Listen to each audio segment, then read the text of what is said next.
Hello students. पिछले lecture में हमने क्वाड्रेटिक इक्वेशन का कंप्लीट कॉन्सेप्ट और इसकी जो लॉजिक्स है उनको हमने अंडरस्टैंड किया था।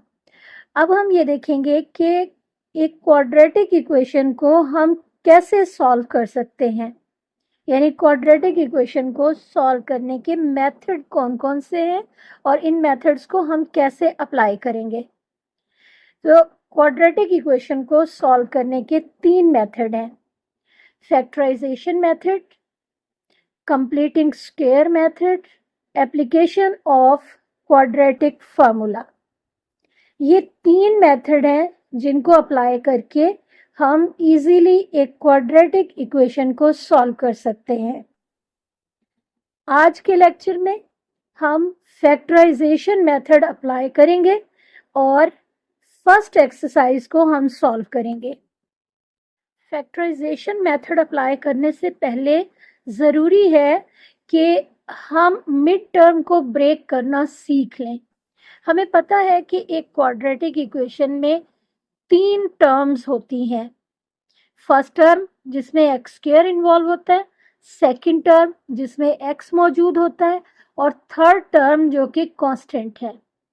अब ये जो सेकंड टर्म है इसको हमने ब्रेक करके 2 टर्म्स में लिखना होता है, जिसकी वजह से हमारे पास 4 टर्म्स बन जाती हैं और 4 टर्म्स से इजीली हम फैक्टर्स बना सकते हैं। ये दो टर्म्स को इकट्ठा करके हम यहाँ से वैल्यूज को कॉमन ले सकते हैं। तो चलिए हम स्टार्ट करते हैं।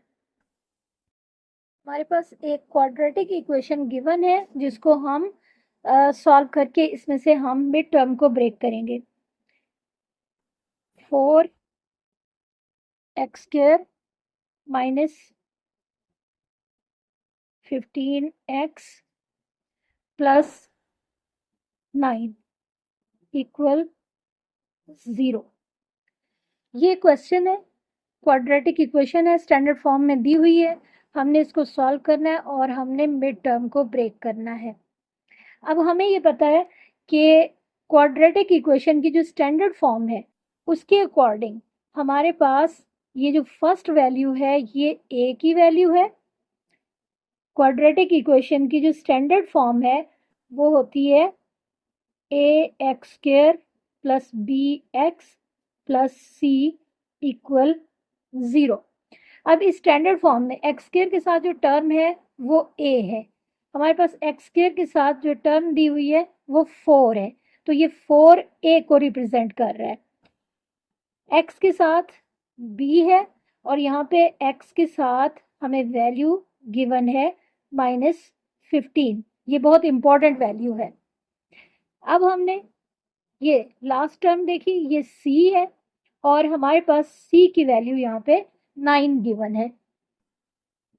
इसका मतलब ये है कि हमने a और c को पहले हमने मल्टीप्लाई करना है रूल के अकॉर्डिंग, यानी हमने जब फैक्टराइजेशन मेथड, ये ऐसे समझ लें कि हमने मिड टर्म को ब्रेक करना है तो सबसे पहले हम फैक्टर बनाएंगे।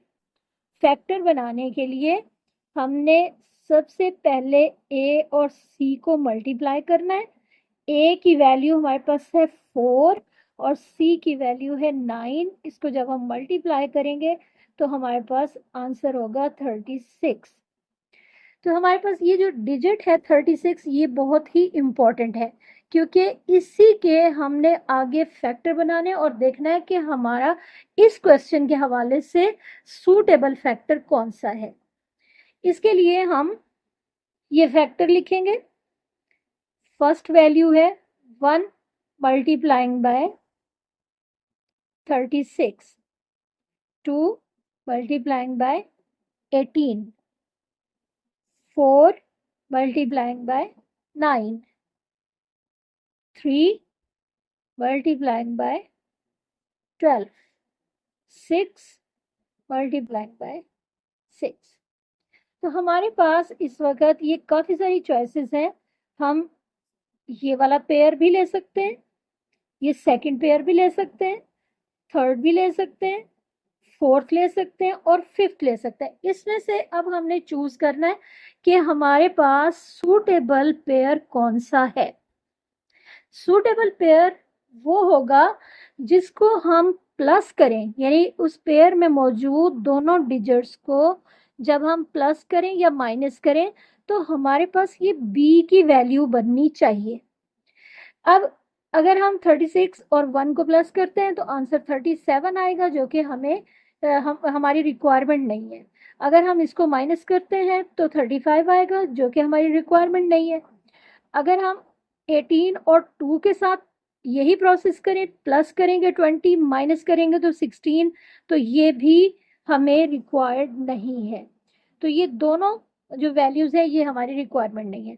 अब हम थर्ड को देखेंगे, 9 और 4, इसको हम प्लस करेंगे तो 13, माइनस करेंगे तो हमारे पास वैल्यू 5 आ जाएगी, इसको भी हम छोड़ देंगे। 3 और 12 को जब हम प्लस करेंगे तो हमारे पास आंसर होगा 15।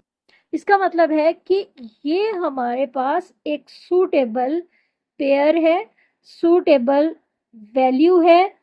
इसके जो फैक्टर्स हैं यानी 3 और 12, ये हमारे क्वेश्चन की रिक्वायरमेंट है। अब हम 3 और 12 को इस क्वेश्चन के अकॉर्डिंग, यहाँ पे हम देख रहे हैं कि यहाँ पे माइनस साइन है। इसका मतलब है कि अगर हम 3 के साथ भी माइनस लगा दें और 12 के साथ भी माइनस लगा दें तब हम अपने इस क्वेश्चन की रिक्वायरमेंट को पूरा कर सकेंगे।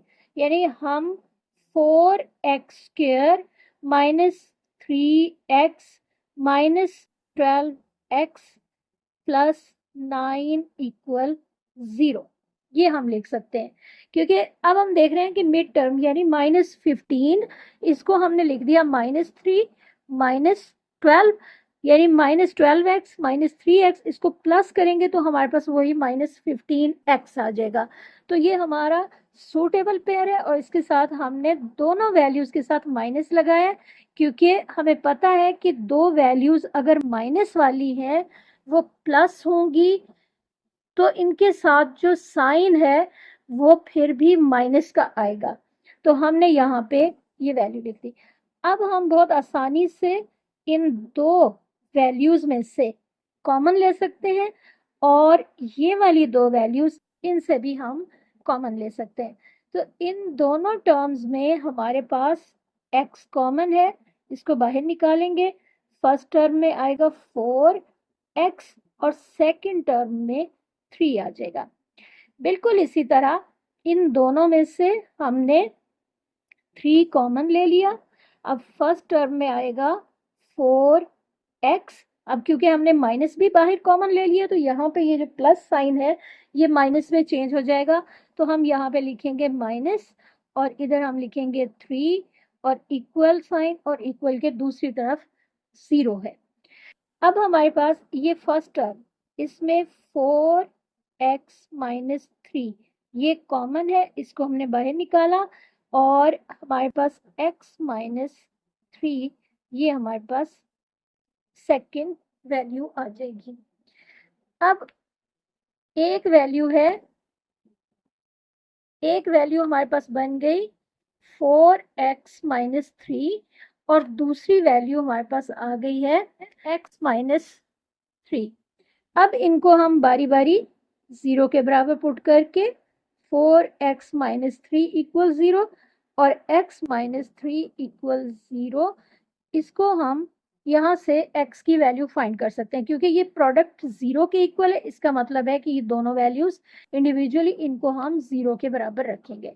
अब हम बहुत आसानी से यहाँ से x की वैल्यू निकाल सकते हैं। तो 4x इक्वल 3 और x है 3/4 और सेकंड वैल्यू हमारे पास है x इक्वल 3। तो ये हमने मिड टर्म ब्रेक कर दी और हमारे पास x की दो वैल्यूज आ गई हैं, यानी हमने यहाँ पे फैक्टराइजेशन कंप्लीट कर ली है।